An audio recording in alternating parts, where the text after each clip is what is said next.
Hello, everybody. My name is John Murphy. Welcome to another edition of On the Homefront, a weekly radio magazine about the arts and community living in and around eastern Connecticut in Tolland, Windham, and New London counties.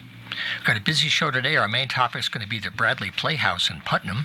We've got some folks involved in the operation and management of the great playhouse, as well as their opening show, which is Blythe Spirit. It opened last week, and it runs through June 18th. So we'll talk a little bit about local theater today. And also next week, we're going to have a special focus on live music in our region for the summer. Because we're focusing on Tolland, Windham, and New London counties, we're kind of looking at focal points for live music. And we're going to include up in Putnam, the Stomping Ground, the Packing House in Wellington, Stone Row Kitchen and Bar and their live music series here in Willimantic, and then the Side Door Jazz Club in East Lyme. I'm going to get more and more people connected to see live music and live art and live theater as the show begins to go to 1 hour in August. So we have three guests today. We have headphones on so we can hear one of our guests who's going to be on the phone. That's the director of Blythe Spirit who's with us today. His name is Nicholas Magri. So Nicholas, are you with us? Let me see if you're on board. I am. Here I am. All right. It's a high-tech world, and I'm glad you're on board. Thank you very much. Oh, me too. Thank you. Also, we have next to me Christy Lynn Sadowski. She's the business manager. She's joined the Bradley Playhouse in the last few months. So welcome to the theater and to the station. Thanks for being here. Thank you. And also we have someone who's been involved for about 12 years, Eddie Krause. He is involved with many aspects of marketing and operations, so we're glad to have someone who's hands-on as well. It's good to have you here. Thanks for having me.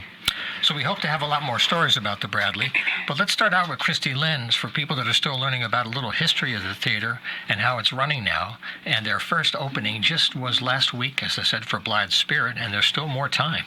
So welcome aboard again. Hello. Well, what do you want me to say? There's a lot to that goes into what I do every day. I know. Yeah, because you're the staffer there. So yeah. Maybe just share from the audience point of view the things that you do to keep the thing running in between the shows and how that ties into their performances. I just make sure that they have everything that they need, as far as props, advertising, making sure that the bills get paid and lights stay on. And it's something new every day. I'm still learning more and more about it and just trying to do my best to be there for the directors and whatever they need, the actors, and making sure that everything is running smoothly, so all they have to concentrate on is giving their best performances. That's right. And we'll look forward to having you more and more in the future as things roll out. But Eddie, let me ask you briefly too some history, because the Bradley goes back well over 100 years now. There's an incredible history, and the current theater is the current incarnation of a group that's called the Theater of Northeastern Connecticut. So talk a little bit about the history and how far back this wonderful space goes. Sure. So the theater is a historic space. It started being built in 1890. Right. It was finished being built in 1901. So it's been around for quite a while. And then it went through many phases. Started off as a vaudeville theater. And then it went into a movie theater. It was shut down for a few years. Right. And then in 1991 is when Theater of Northeastern Connecticut was formed. And they officially are the people that do the productions at the Bradley Playhouse now. There's a cool website that has a lot of this history. It's just called thebradleyplayhouse.org. And over the years, the space has had some cool names like the Imperial. That's pretty regal. And then we had one, Putnam Theaters Incorporated. And then, of course, now it's the Bradley Playhouse.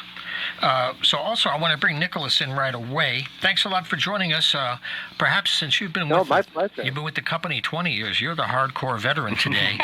Maybe before you get into Blythe Spirit and how you're doing it, is some of your past involvement and how it's a real important institution for live theater in the quiet corner.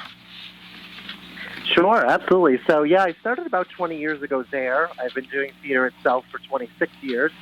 And I'm also an actor, which is mostly what I've done at the Bradley. But about 15 years ago, one of my mentors there, Emily Westbrook, pushed me into directing, and I haven't looked back. It is an extremely important place. I have now moved out of the area. I'm about 45 minutes away, but I still come back and do a couple shows a year because you can't beat it. You can't beat the space, the people, it's my home, so I'll keep coming back. So, one thing I enjoy talking to theater directors is how you tackle material people may be familiar with somewhat, but how you have a unique approach to staging, blocking, lighting. What was your vision for how people will experience the story? Well, I really like to capture an audience from the second they're in their seats until the second they leave. I think it's a whole immersive experience, and you have to be very careful about what you put in the lobby, what they see the moment they sit down. You don't want to ever have them lose that magic. Right. With Blithe Spirit, it's the show itself is over 80 years old. So a lot of the people that are familiar with it, are a bit older now. So I think this show, especially for our younger audience members, is going to be a completely new experience, though there are tropes and themes that are universal that they'll catch on to immediately. And how about the use of music or, perhaps some lighting in terms of different scenes or transitional things? Yeah, fortunately, when you direct, if you bring on a really strong team of artists to work with you, a lot of your job is pretty easy. I have Aidan Horrigan, who is my lighting designer, and I gave him a few little things I was thinking, but otherwise told him to run with it. And I think our lighting design is fantastic. This show actually calls for the Irving Berlin song "Always" to be played. That is specific in the script. We are to use that. So, with music, we've kind of stuck with the 40s genre in which the show is set. Well, as I mentioned before, you folks opened last weekend, and I just wonder now, maybe, Crystalline, you can get in a little bit about how you're running the theater in terms of COVID. Theaters struggle to make their spaces safe and how to use spacing and masking, and how people will come out more openly the more secure they are. So I just wondered, how are you handling that, and what it's been like since the opening? Yeah. It's been doing pretty well, I think. This is our fourth show since I've been on board. It's our fourth full production. Yeah. Right. We've had some comedy shows and concerts, but that's our fourth full production. Yeah. And we stay with the state guidelines. So our policy, coincides with that, meaning if you're vaccinated, you don't have to wear a mask. If you've chosen not to be vaccinated for whatever reason, we ask that you do. So it's just an honor policy at this point. Right. And we have masks available. We have hand sanitizer, wipes. We make it, we have all the basics for people to feel that we are taking their health seriously, because we are. I mean, and that's important to us. So that's what we always put at the forefront, is the health and safety of our audience. Well, for all the guests that we've had on the program in the last couple of years, the idea of safety and enjoyment is the key energy that people will tap into. Yep. And they're hoping, now that we're on the other side of the worst of it, that people will realize this is vital. Arts, culture, tourism is important. It's part of our economy. But it's also a quality of life issue that within a short drive, all this is available locally. You don't have to use a lot of gas either. Yep. Nope. That's the nice thing about it. So I want to mention the website, too. If you want to follow up on all the things we're talking about today, it's a real simple, unfortunately. Congratulations. It's just the name, thebradleyplayhouse.org. They have a Facebook page as well. And maybe, Nicholas, you could mention, since you've had many years, how it's been like for you to have different roles between directing and then being part of the cast instead. And, over 20 years, you've had different generations of people coming through at different ages and different interests. What kind of variety have you experienced? I mean, I've experienced a tremendous variety. I think directing, speaking for myself, is the most exhausting thing I can do there. Yeah. Even some very physical comedies I've done don't really translate to the same kind of exhaustion you get from directing. But for me, the best thing is once opening night comes, my job is done, and now I get to watch all my actors, fly and do their thing.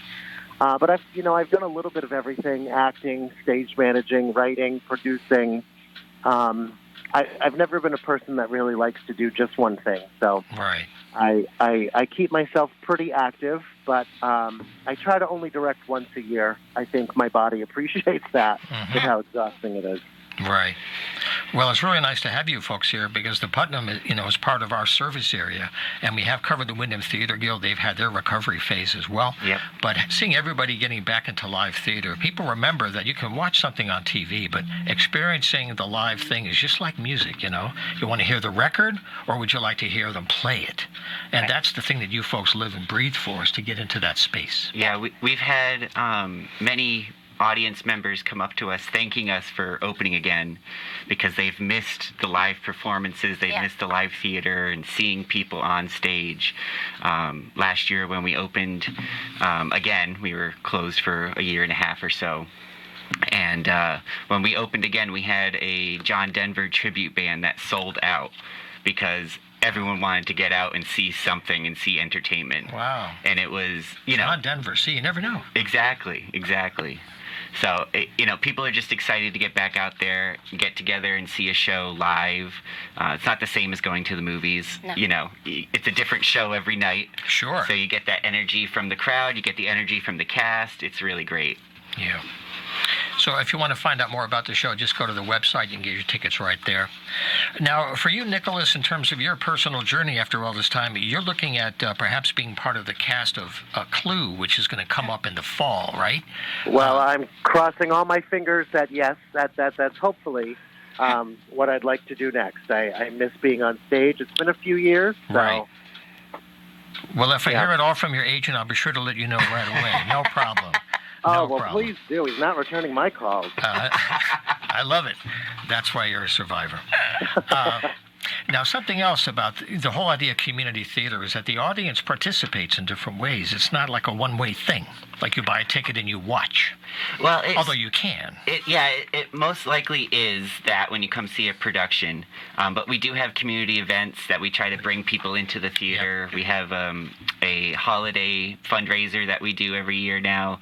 And you can come in and bid on decorated trees. Mm-hmm. So we're trying to do more events that help out the community and involve the community a little bit more than just coming in to see a show, because there's other people out there that want to see other things and want to experience other things, and just getting them into the building, seeing the beautiful building that it is, gets them really excited about coming back. Yeah, the restoration work, we actually haven't had time to even get into how much has been invested in the past.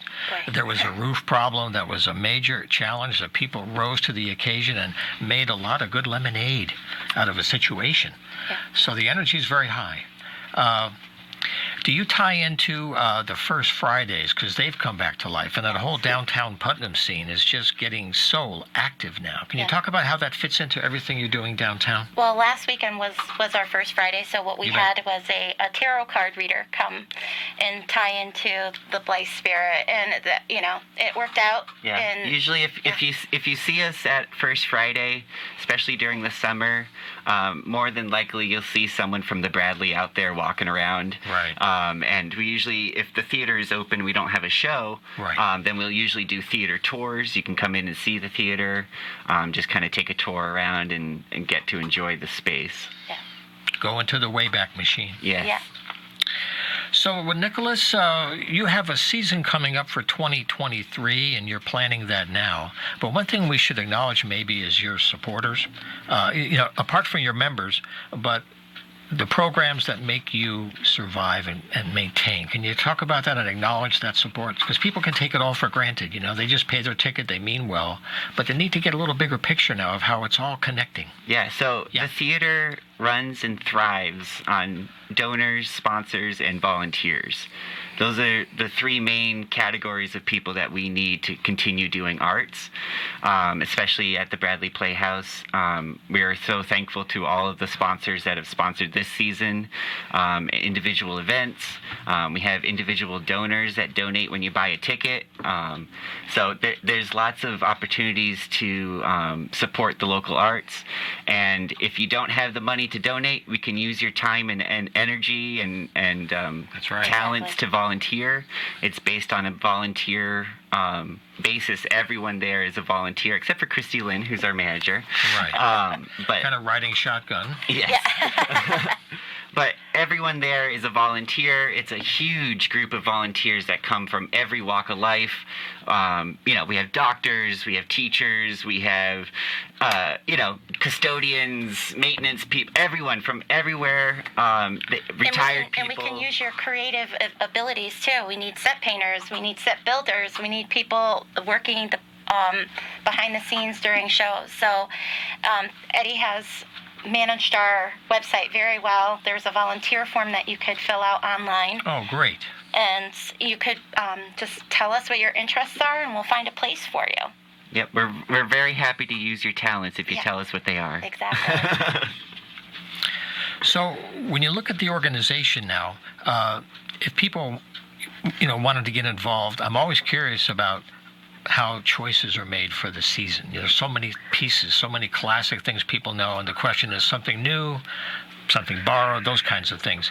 What's your process to, throw the biscuits against the wall and see what sticks? Nick has a great opportunity to speak about this because he's on the artistic committee that actually picks the shows. Yeah. Well, there you go, Nick. We're not part of that. There are 7 of us on this committee, and our job is to pick the season, and also, once the season is picked, work with the directors to make sure the artistic integrity of a show is upheld. And so we spend most of our year reading. We have scripts everywhere, and we're always reading, new scripts, old scripts, musicals, anything that we think, might, the Bradley might benefit from. So we do have our 2023 season picked. It is still a secret. As we are waiting to hear back if we are allowed the rights to a lot of these shows. Yes, but let me tell you, it is an incredible season. It is big. It is jam-packed. It is so fun. And now we're actually starting to read for 2024, if you can even think that far ahead. But, we also will, we'll ask audiences. We'll do polls. We'll do things like that to see what people want to see, too. It can't just be what we want to do. We want to know what people want to see as well. And I wonder, too, this may be an ignorant question, but I'm not afraid of appearing ignorant at all. I've learned quite a bit that way, actually. But it's about the money thing, because a lot of plays people might think about might be too expensive. And I wondered about the economics of popular theater versus a popular play, but it's done by a community nonprofit theater, not a large profit-making show. So I just wonder how the money works. That gets in the way sometimes. Somebody wants to do a great play locally, and money can get in the way. Yeah, unfortunately, if you want to do a popular show, it's going to cost money. Yeah. That's just kind of the way it is, especially newer shows, too. Things that are more popular tend to cost more money because you're basically paying for the right to do the show in a certain amount of time in a certain space and area. So another theater in the local area couldn't do the same show at the same time. So they usually try to work it out that way. Right. And that's where my job comes in, because that's what I spend my time doing. Applying for the rights, paying it, managing. Okay, well, because you have to pay by a certain time to make sure you get everything on time. Right. And because we're non-for-profit, it's trying to make sure that the money gets delved out appropriately and we get everything on time. But so far, so good. Well, I want to thank you guys for being here. It's been great to hear about the Bradley Playhouse, and we'll look forward to having folks back in the future as we move ahead. Again, we've been speaking today on the program with Christy Lynn Sadowski, Eddie Krause, and on the phone, thanks for checking in with us on the phone, Nicholas. We appreciate you very much, Nicholas Magri. My pleasure, and come see Blythe Spirit, everybody. It's a rollicking good time. It really is. Please do. And just stay in touch with these good folks. The website again, thebradleyplayhouse.org. Okay, thanks so much. Thank you. Well, we have just a couple of minutes left today. Yes, thank you very much, Nick. I have a couple of things I want to mention. We have some announcements. The Art and Garden Tour of Northeastern Connecticut's coming up on June 11th and 12th this weekend from 10 to 5. It coordinates 4 towns, so it's all within an easy drive: Ashford, Coventry, Storrs, Mansfield, and Willington. And we've covered it in recent programs, but if you go to the website, it has a map. It shows you where the artists are. It's a great way to spend the day and support our local artists. It's artgardenct.com. artgardenct.com this weekend, 10 to 5. Also, the live summer series at Stone Row Kitchen and Bar in Willimantic is kicking off some beautiful outside events. They're going to have June Besance and her band doing some great jazz this Thursday, tomorrow at 7 o'clock. The following Friday, June 17th, the band Static will be coming in. They do hip-hop and jazz, and that'll also be at 7 o'clock. So we're going to cover a lot more of the music scene next week in the program with people from Putnam and also Wellington and also East Lyme. So thanks for joining us. We'll see you next week for another edition here of On the Homefront. Take care.